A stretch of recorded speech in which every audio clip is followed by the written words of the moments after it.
I just wanted to share with you tonight about the power of prayer. I also still have a praying mother, thank God. And she prayed for me for 17 years before I finally came to the Lord, which was almost to the day 6 years ago on a Friday night in this church. A friend of mine, I was going through something, and I felt led to seek out Christian guidance, and we were talking for hours, and at one point during the conversation, I heard this voice say, well, why don't you cancel your plans tonight and go with her to church? And then she said, well, why don't you cancel your plans and come with me to church? So I said, okay, God, I get it.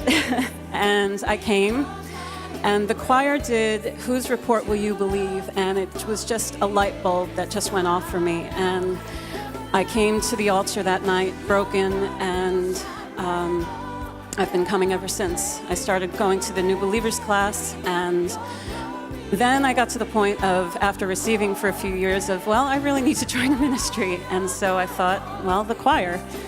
And I asked my mom, because I had a problem with my leg where I couldn't stand for more than 15 minutes. And I asked her, I said, should I pray that God will heal me and then I can join the choir? And she said, no, join the choir and trust that God will heal you. So I joined the choir, and then a month later at my job, they started a weight loss challenge. I was 80 pounds overweight. I've lost 80 pounds. And through this program that my job offered for free, and it was a challenge, so I got paid because I won. And,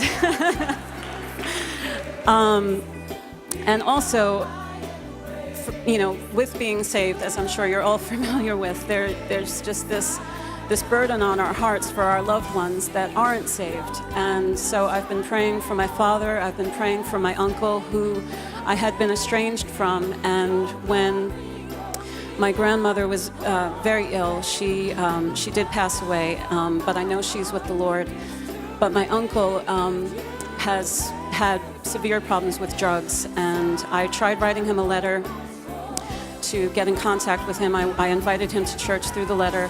The letter never got returned to me, so I'm fairly certain that it did reach his residence, but he never got in touch with me.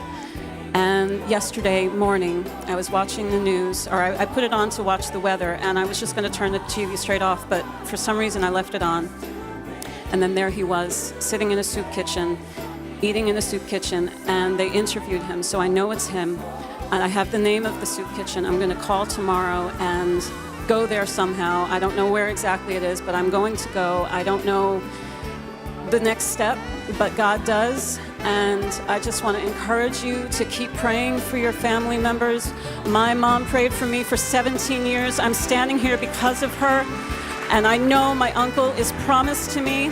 Your family members are promised to you. Keep praying for them. God is faithful.